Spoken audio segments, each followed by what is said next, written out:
Hi, everybody, and welcome to Module 7. It was a real pleasure taking a look at your drafts to see where you're at in this process. And I saw some really great content and a really great selection of research that you've been working with. And I enjoyed reading through those counter arguments and rebuttals. And I'm really looking forward to seeing how you move forward from here, given the feedback that you've now received from me and that you'll get from your peers and your writing mentor.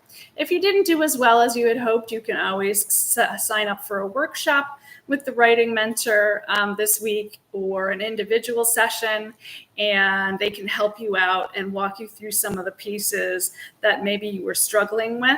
So please feel free to sign up, or you can email me with any additional questions that you have about your draft, and I would be happy to help you.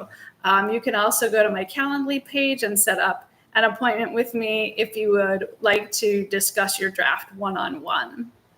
So getting started here in Module 7 this week, as you can see, if you look at the overview, what we're really going to be focusing on is creating your final draft of the paper and the advocacy ad or the PSA, whichever one you chose to do.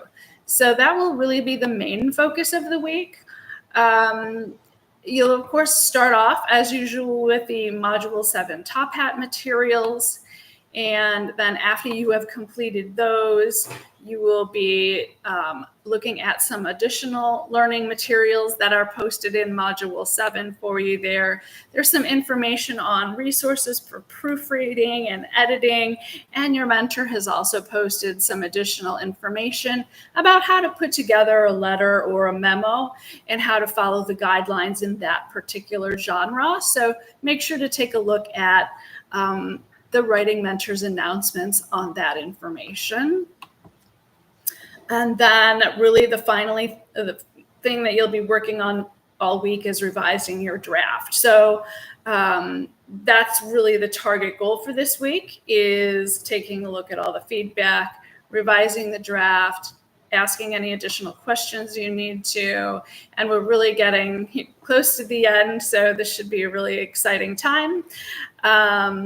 You will, of course, submit that final draft to me and make sure to go through the rubric checklist so that you hit all of the target areas for that draft.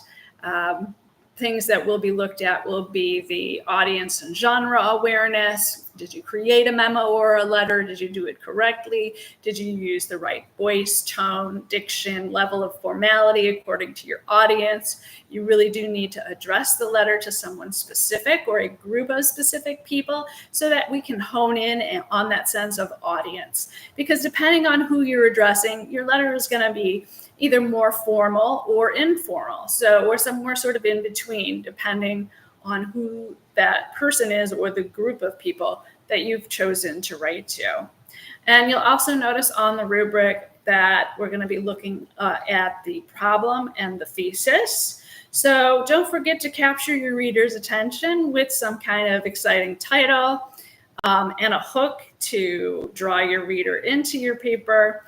And then in that introduction, you'll also be describing in 2 to 3 sentences the problem and the causes in a separate paragraph as needed.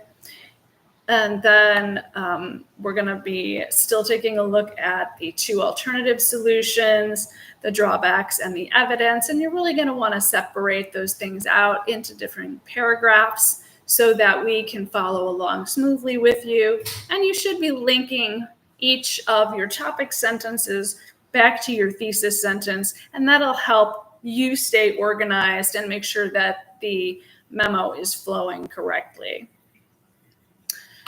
So then, you've been working on these counter arguments and the rebuttals.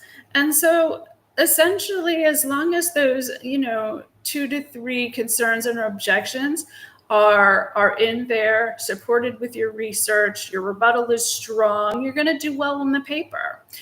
What I'm really looking for is you need to be supporting the ideas that you're presenting with that research that you've been conducting. And that can be either the primary or secondary research, depending on what fits in best with the section that you're developing. And then noticing on the rubric about the conclusion and what the conclusion needs to accomplish. Since this is a letter or a memo to somebody specific, you really want to leave a strong last impression with that call to action. So you'll be summarizing your main ideas, but you're also going to be offering a call to action so that the person that you have addressed in your memo feels the need, the urgency to take those steps that you want them to take. So that's really what a call to action is all about. So that pretty much wraps up what we're going to be doing for the Module 7 this week. And I can't wait to take a look at the final draft as we begin to wrap up the course. And I wish you all good luck.